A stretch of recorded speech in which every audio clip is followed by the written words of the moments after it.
oras po natin, ganap ng alas 5 ng umaga.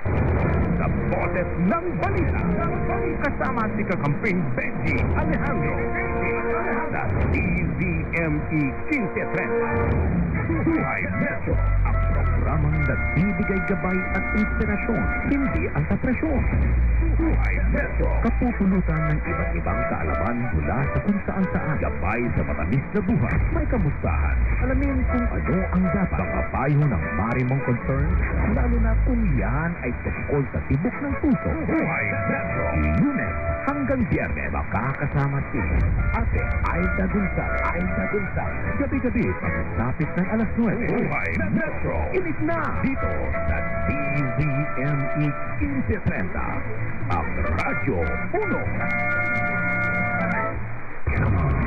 Ang mga balita, ang mga komentaryo, ang mga opinyon ng publiko, ang mga legal na payo, walang maitatago, walang maiiwan, lahat mapag-uusapan, lahat kakakasado. Kay Vic De Leon Lima, tutok na at makiratsada dahil tuwing Lunes hanggang Biyernes, alas 12:30 hanggang alas 2 ng hapon, ang mga gusto mong marinig at malaman. Kakakasado kay Vic De Leon Lima. Kakakasado. Ito naman sa nag-iisang DZME 1530. Una sa kanan, ang himpilang may paninindigan. Are you ready? Hello, pet lovers! Yes? Kumusta? Yes. Kayo na, wala nang iba. Sa mga mahilig mag-alaga ng aso at pusa, narito ang programang swak sa inyo. Really?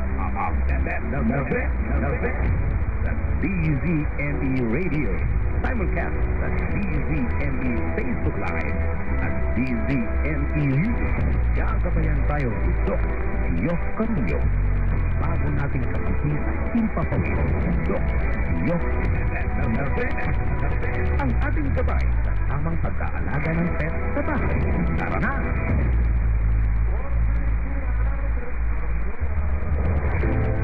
Ngayong Sabado, 7 to 8 p.m. Pakinggan si Dr. Eric Cruz sa programang Buhay Vlogger.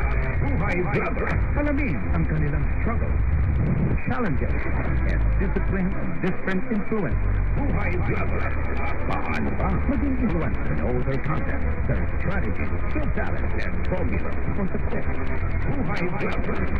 Lahat ng yan sasagutin ni Dr. Eric Cruz. Bagoin ang kagigilan tuwing Sabado, 7 hanggang alas 8 ng gabi. Buhay Vlogger. Dito lamang sa DZME 1530. Sa kanan, ang himpilang may paninindigan.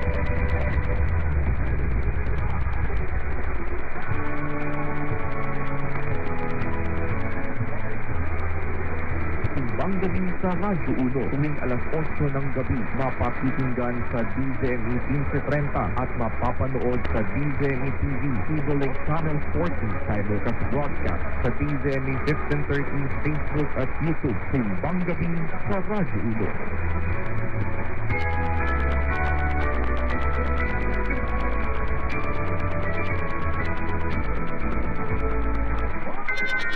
Mga kapatid, maligaya ang Pasko sa tahanan mo. Maligaya ang Pasko sa Radyo 1. At ngayong araw mo na, Pasko na!